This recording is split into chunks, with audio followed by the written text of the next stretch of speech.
Isang magsasaka, dalawang Panginoon. Magtanim ay di biro, maghapong nakayuko. Di naman makaupo, di naman makatayo, pero hindi luluhod. Kahit ilang dekada nang nagdarasal, may mga rehas na nakaharang, ngunit hindi ito kumpisal at hindi rin ito misa.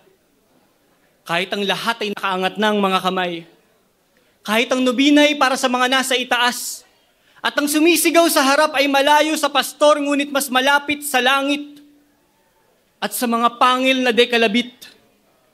Dahil sa oras na ibasbas na ang tanso sa laman na hindi ito tutubo.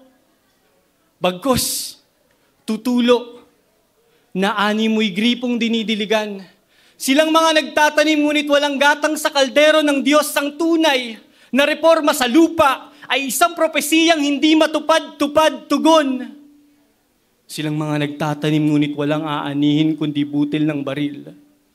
Rodolfo Tagalog Sr., Tubong Milagros Masbate, pinagbabaril ng militar habang namimitas ng niyog na kaligtas. Sunod na pinatay ang panganay niyang anak, tugon.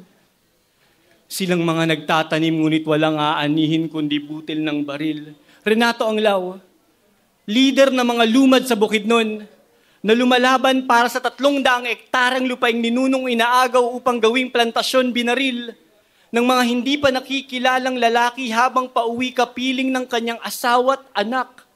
Tugon, silang mga nagtatanim ngunit walang aanihin kundi butil ng baril. Ramon at Leonila Pesadilla, mag-asawang aktibong miyembro ng asosasyon ng mga magsasaka sa lambak ng Compostela. Tumitindig para sa kalikasan laban sa mga higanteng minahan binaril sa loob mismo ng kanilang tahanan sa harap ng kanilang 4 na taong gulang na apo. Tugon, silang mga nagtatanim ngunit walang aanihin kundi butil ng baril. Juancho Sanchez, tumigil sa kolehiyo para tumulong sa matrikula ng mga kapatid. 20 taong gulang noon nang minasakir kasama ng 6 na iba pang pesanteng martir sa Hacienda Luisita, Tarlac. Taong 2010, napawalang sala ang lahat ng militar at pulis na sangkot sa pagpatay. Tugon, silang mga nagtatanim ngunit walang aanihin kundi butil ng baril. Darwin Sulang, Enrico Pabrica, Rotelo Daelto, patay matapos sagutin ng bala ng pulis Kidapawan ang panawagang rasyon ng bigas para sa libu-libong pamilyang magbubukid na 1 taon nang walang makain ng dahil sa El Nino. Patawarin kung hindi nabanggit ang lahat ng ngalang binaon sa ngalan ng karit. Hindi ba't nakakapagtaka kung bakit ang mga pilapil ay tila naguhugis krus na? Sinabi ng hindi ito misa.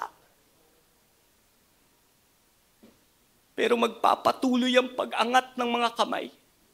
Hanggat ang mga katawang tila palay sa bagyo ng bumulagta ay wala pa rin ibinihi ng sagot ang sermon ng mga palayang binaligtad kasama ng mga kubong nakatindig ng buwis na galing sa kanilang pawis ngunit sa batok ng burgis na tuyo ng bawat katutubong lupang ginagahasa upang labasan ang ginto ng palad ng sakadang butas na sa maghapong paggagapas para sa pasahod na hindi malalaglag sa loob ng iyong kamaon ng bawat pitak na naging patak dahil ang basyo'y sa utak ng mga walang masaing na inin ng kasyudad na tanimang nakapako pa rin ang irigasyong sa tubig din sinulat kasing haba ng inutang na dugo ang listahan upang lumaban kalabaw lang ang tumatanda dahil tao ang pinapatay. Tugon,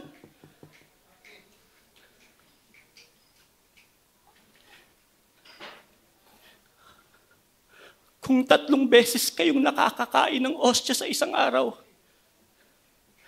lalabas ba kayo ng simbahan at tatawagin pa rin itong katamaran?